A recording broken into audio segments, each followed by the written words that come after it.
मैं प्रोफेसर आनंद प्रकाश त्रिपाठी रत्नेश। व्याख्यान का विषय है बौद्ध दर्शन में चार आर्य सत्य। बौद्ध दर्शन में चार आर्य सत्य के अध्ययन के पूर्व बौद्ध दर्शन के प्रवर्तक भगवान बुद्ध के बारे में जानकारी प्राप्त कर लेना आवश्यक प्रतीत होता है। भगवान बुद्ध का जन्म 563 ईसा पूर्व में वैशाख पूर्णिमा को नेपाल की तराई में स्थित कपिलवस्तु नामक नगर के लुम्बिनी बाग में हुआ था। इनके पिता शुद्धोधन जो राजा थे कपिलवस्तु के, और माता माया देवी, कहते हैं कि सप्ताह भर के बाद ही इनकी माता माया देवी का देहावसान हो गया। इसलिए गौतम बुद्ध, जिनका बचपन का नाम सिद्धार्थ था, उनके पालन पोषण की जिम्मेदारी इनकी सौतेली माँ प्रजापति गौतमी के ऊपर आ गया। और कहा जाता है कि प्रजापति गौतमी के द्वारा इनका पालन पोषण हुआ था।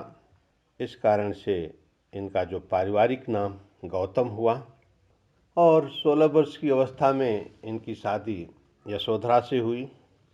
राहुल नामक एक पुत्र भी उत्पन्न हुआ। कहते हैं कि इनका मन राज की गतिविधियों में नहीं लगता था। प्रायः एकांत प्रेमी थे। एकांत में बैठकर ध्यानस्थ हो जाया करते थे। इनकी इस प्रवृत्ति को छुड़ाने के लिए इनके पिता ने इनके लिए पूरी तरह से भोग विलास की सामग्री उपलब्ध कराई। हर ऋतुओं के अनुसार महल बनवाए, लेकिन किसी भी प्रकार से संसार की आसक्ति में इनका मन नहीं लगा। एक दिन मन बहलाव के लिए नगर का परिभ्रमण शुरू किया तो सबसे पहले इन्होंने एक वृद्ध को देखा। तो इनके मन में प्रश्न उठा कि जीवन की स्थिति यही होती है, जो आता है वो एक दिन इस अवस्था को अवश्य प्राप्त होता है और इस अवस्था की कठिनाई को उसे सहन करना पड़ता है। दूसरा, उन्होंने रोगी को देखा तो संसार में जो आया है रोगग्रस्त होगा ही, और रोग की यातना उसे सहनी पड़ती है। विभिन्न प्रकार के रोगों से आक्रांत होकर कष्ट में जीवन व्यतीत करना पड़ता है। फिर तीसरा, उन्होंने एक शव यात्रा देखी तो जीवन की अंतिम गति यही है, संसार की अंतिम स्थिति यही है कि जो संसार में आया है एक दिन उसे मरना ही पड़ता है। तो वृद्ध, रोगी और शव को देखने के पश्चात इन्होंने चौथे व्यक्ति सन्यासी को देखा। बिल्कुल आप्तकाम व्यक्ति, निश्चिंतता जिसके चेहरे पर और आभा जिसके चेहरे पर प्रकट हो रही थी। इन्हें लगा कि ये अनासक्त सन्यासी जो अपने जीवन की अच्छी गति के लिए साधना रत है। तो इस तरह से ये चारों घटनाएं में से चारों घटनाएं इनको संसार छोड़ने के लिए प्रेरित की। और कहते हैं कि एक दिन सबको सोता हुआ छोड़ करके ये जंगल में चले गए और उर्वेला की पहाड़ी में इन्होंने ध्यान लगाने की कोशिश की। वहाँ अलार, कलाम, उद्दक जैसे गुरुओं से ज्ञान प्राप्त करने की कोशिश की, लेकिन वहाँ इन्हें कुछ अनुभव नहीं हुआ, कुछ प्राप्ति नहीं हुई। इन्हें लगा कि यहाँ जीवन तपाने खपाने से कुछ मिलने वाला नहीं है। इसलिए जब ये उर्वेला की पहाड़ी छोड़कर जाने लगे तो वहाँ उपस्थित 5 भिक्षुओं ने इनका उपहास किया और कहा कि इन्हें जीवन में कुछ प्राप्त नहीं होगा। और इस तरह से वो बोध गया आ गए और बोध गया में बोध वृक्ष के नीचे ध्यानस्थ हुए।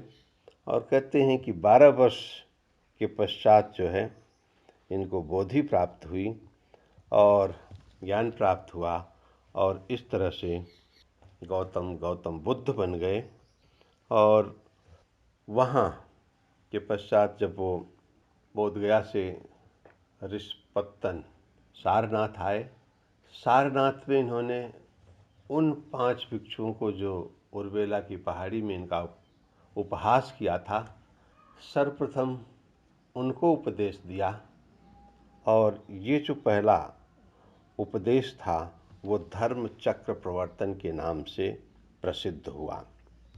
ये 5 भिक्षु जो इनके शिष्य बने और धीरे धीरे भगवान बुद्ध की मधुर वाणी और सीधे साधे संदेश, लोगों को जीवन जीने का उपदेश, सरल मार्ग, मध्यम मार्ग से लोगों का आकर्षण भगवान बुद्ध की ओर होता गया। और धीरे धीरे जाति पंथ सबकी सीमाएं टूटने लगी। हर वर्ग के लोग, हर जात के लोग, हर पंथ के लोग बुद्ध के पास आने लगे, उनका शिष्यत्व स्वीकार करने लगे।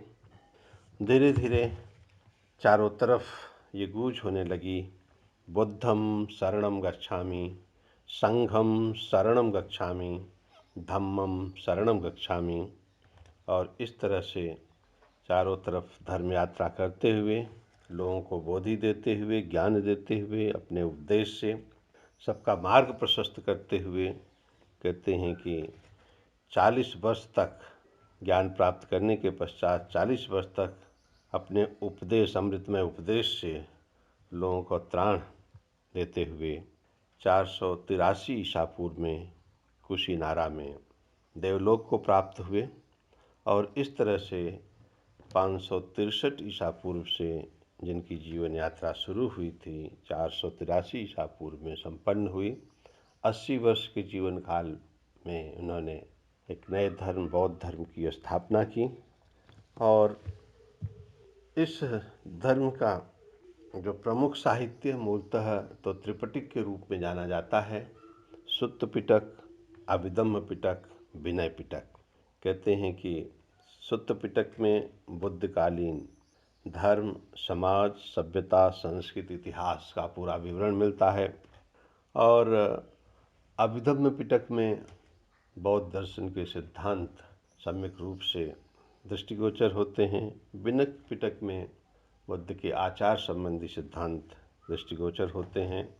इस तरह से ये मूल त्रिपिटक साहित्य जो बौद्ध दर्शन के आधारभूत ग्रंथ के रूप में जाने जाते हैं। गौतम बुद्ध ने चत्वार आर्य सत्यान की बात की।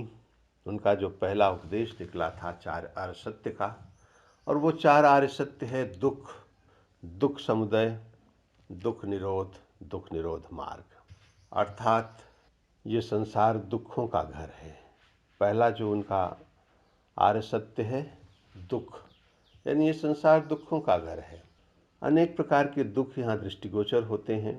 किसी को पिता के मरने का दुख है, तो किसी के पुत्र को मरने का दुख है, किसी को भाई के मरने का दुख है, किसी को पत्नी के मरने का दुख है, किसी को बेटे से बिछड़ने का दुख है, किसी को अपने प्रिय लोगों के बिछड़ने का दुख है, तो किसी को रोगग्रस्त होने का दुख है, भयंकर बीमारी से ग्रस्त होने का दुख है। तो इस संसार में अनेक प्रकार के दुख, यानी किसी को मानसिक इच्छा की आपूर्ति का दुख है, तो सबको किसी न किसी प्रकार का दुख देखने को मिलता है। यानी संसार दुखों का घर है, दुख के सिवाय और कुछ है ही नहीं। जन्म से लेकर के मृत्यु तक दुख ही दुख है। तो इसलिए मूल जो प्रथम आर्य सत्य है वो दुख, और दूसरा आर्य सत्य है दुख समुदय। भगवान बुद्ध कहते हैं कि दुख है तो दुख का कारण भी है। दुख समुदय यानी दुख का कारण। कोई भी कार्य अकारण नहीं घटता, हर कार्य का कोई न कोई कारण होता है। बिना कारण के कोई घटना नहीं घटती है। तो अगर जन्म लिए हैं तो कुछ न कुछ कारण है जन्म लेने का। जन्म में किसी, यदि जीवन में किसी भी प्रकार का कष्ट है तो उसका भी कोई न कोई कारण है। कोई भी घटना अकारण नहीं घटती है। तो ये दुख समुदय जो है यानी दुख का कारण है। और तीसरा है दुख निरोध, यानी अगर दुख है, दुख का कारण है, तो दुख का निरोध भी होगा।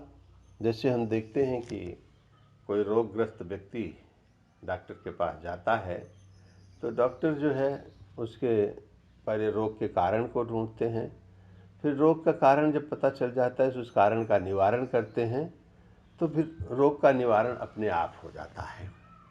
तो वैसे ही दुख का निवारण जो है, दुख का जो निरोध है, वो दुख का निरोध जो है वो दुख के कारण पता लगने पर उन कारणों के निवारण करने से दुख का निरोध होता है।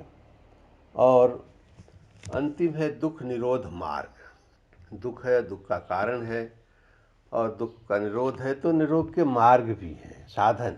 मार्ग का मतलब साधन। तो मूलतः गौतम बुद्ध ने जब दुखों की चर्चा की तो उनका उद्देश्य ये नहीं था कि हम संसार को दुखों का घर बता करके लोगों को जो है पलायनवादी बनाएं, लोगों को अकर्मण्य बनाएं। ये उद्देश्य गौतम बुद्ध का नहीं था। उनका तो मूल उद्देश्य था दुख निरोध मार्ग तक पहुंचना, यानी जो चौथा आर्य सत्य है वहां तक पहुंचना उनका उद्देश्य था। और वो उद्देश्य की पूर्ति तब तक नहीं हो सकती थी जब तक दुखों की भयावहता का चित्रण न हो जाए। इसलिए गौतम बुद्ध ने प्रथम आर्य सत्य में दुखों की भयावहता का चित्रण किया कि दुख कितने भयावह हैं, दुख कितने खतरनाक हैं। यानी संसार जो दुखों का घर है, वो दुखों का घर कितना खतरनाक है। यानी विभिन्न प्रकार के जो दुख हैं संसार में, वो कितने खतरनाक दुख हैं। तो ये चित्रण, दुखों का ये जो चित्रण किया, वो इसलिए नहीं किया कि लोग भीरू बने, लोग कायर बने, लोग दुखों से लड़े नहीं, बल्कि दुखों से घबरा जाएं, पलायन कर जाएं, संसार जो है में पड़े रहें। ये उद्देश्य नहीं था। उनका उद्देश्य था कि अगर दुख होगा तो लोग जानना चाहेंगे कि दुख क्यों हुआ, किस लिए हुआ, कैसे हुआ। तो इसलिए दुख के कारण के रूप में उन्होंने इस बात को प्रतिपादित किया कि दुख समुदय भी होता है। और मूल लक्ष्य तो दुख की चर्चा करने का यही था कि दुख निरोध मार्ग तक पहुंचना। और इस दुख निरोध मार्ग तक उन्होंने पहुंचने की कोशिश की चार आर्य सत्य में।